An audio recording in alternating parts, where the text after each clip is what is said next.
Bank Nifty price action చూసుకున్నట్టయితే ఈరోజు market opening flat open అయింది. ఓపెన్ అయ్యి ఇక్కడ ఒక యూ ప్యాటర్న్ అంటే cup on handle pattern form చేసింది. ఇప్పుడు మనం రేపటి అనాలిసిస్ చూసుకున్నట్టయితే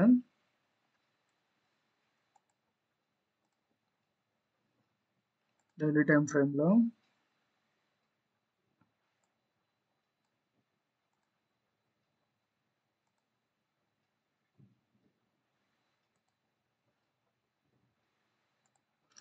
మార్కెట్ దగ్గరగా 1, 2, 3, 4, 5, 6 డేస్ అన్ని రెడ్ క్యాండిల్స్ పడ్డాయి.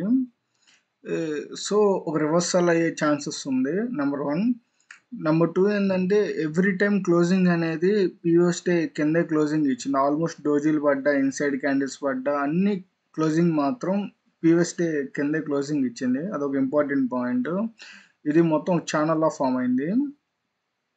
ఇక్కడ 61% దగ్గర కింద క్లోజింగ్ ఇచ్చింది.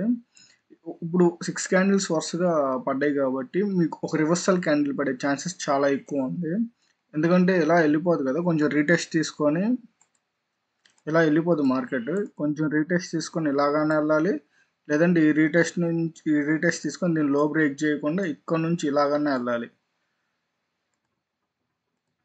ఫస్ట్ ఇక్కడ నుంచి ఇక్కడ రీటెస్ట్ తీసుకొని ఇలా వెళ్ళాలి, నెంబర్ 1. నెంబర్ 2 వచ్చేతలకి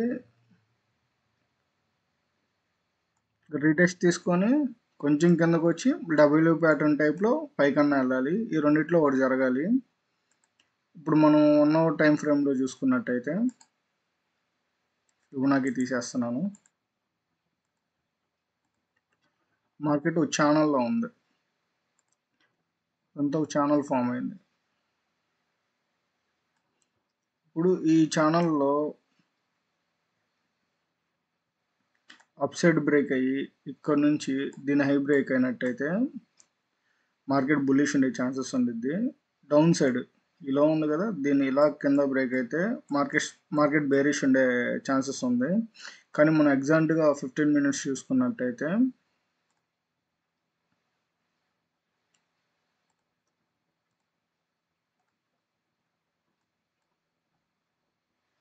ఇందాక ఒక ప్యాటర్న్ చెప్పాను కదా, కప్ అండ్ హ్యాండిల్ ప్యాటర్న్. ఇది కానీ దీని హై ఇక్కడ ఫ్లాట్ ఓపెన్ అయినా గ్యాప్ అప్ ఓపెన్ అయినా దీని హై బ్రేక్ చేసుకొని పైకి వెళ్తే ఇక్కడ ప్యాటర్న్ బ్రేక్అవుట్ ఆల్మోస్ట్ దీనంత హైట్ మనకి టార్గెట్ ఇచ్చే ఛాన్సెస్ ఉంటుంది. ఒకవేళ ఇక్కడ బ్రేక్ అయ్యి మళ్ళీ రివర్స్ అయిందంటే ప్యాటర్న్ బ్రేక్అవుట్ ఫెయిల్యూర్ అయినట్టు. అప్ టు హియర్ ఇక్కడ దాకా మీకు ఛాన్స్ ఉంటుంది, ఎందుకంటే ఛానల్ లోయర్ ట్రెండ్ లైన్ ఇదే కాబట్టి. ఇది బ్యాంక్ నిఫ్టీ చూసుకున్నట్టయితే బ్యాంక్ నిఫ్టీలో ఈరోజు ఒక ట్రేడ్ వేసాను. 46,500 కాల్ని సెల్ చేశాను. యాక్చువల్గా ఇది ఇక్కడ నేను ఎంట్రీ ఇచ్చాను. ఇక్కడ అంటే ఎగ్జాక్ట్గా ఎక్కడ అంటే దీనిలో, ఎందుకంటే పిఎస్ డే లో బ్రేక్ అయింది, ప్లస్ డేటా మొత్తం నాకు బాగా ఫుల్ నెగిటివ్ చూపించింది. అందుకని నేను పొజిషన్ తీసుకున్నాను. ఆల్మోస్ట్ ఇక్కడ నుంచి అంటే 9:50కి ఎంట్రీ ఇచ్చాను. 9:50 ఇక్కడ ఎంట్రీ ఇచ్చాను. ఇక్కడ నుంచి నా స్టాప్ లాస్ టచ్ అయింది, కానీ నేను ఎగ్జిట్ కావట్లేదు ఎందుకంటే క్లోజింగ్ ఇవ్వలేదని. తర్వాత నేను వెయిట్ చేశాను చాలాసేపు. వెయిట్ చేస్తే ఆల్మోస్ట్ 1:2 దాకా వచ్చింది. ఇంకా నేను ఫుల్ ట్రెండింగ్ ఉండిద్దని నేను వెయిట్ చేశాను. రివర్స్ అయ్యి డైరెక్ట్ నా స్టాప్ లాస్ హిట్ అయింది.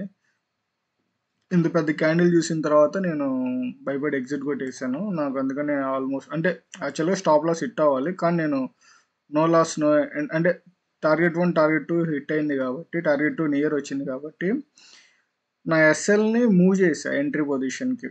అందుకని నో లాస్ నో ప్రాఫిట్ కింద నేను ఈ ట్రేడ్ ఎగ్జిట్ అయ్యాను. లేదంటే నాకు యాక్చువల్గా ఎస్ఎల్ హిట్ అయినట్టయితే ఒక 40 పాయింట్స్ లాస్ వచ్చేది. టార్గెట్ 2 తీసుకున్నా మంచిగా ఒక 6 లాట్స్ కొట్టాను కాబట్టి 3,000 4,000 ప్రాఫిట్ అన్న వచ్చేది. కానీ 1:3 1:4 తీసుకోవడం అలవాటు చేసుకున్న తర్వాత ఎందుకు మరి తీసుకోలేదు ఈరోజు.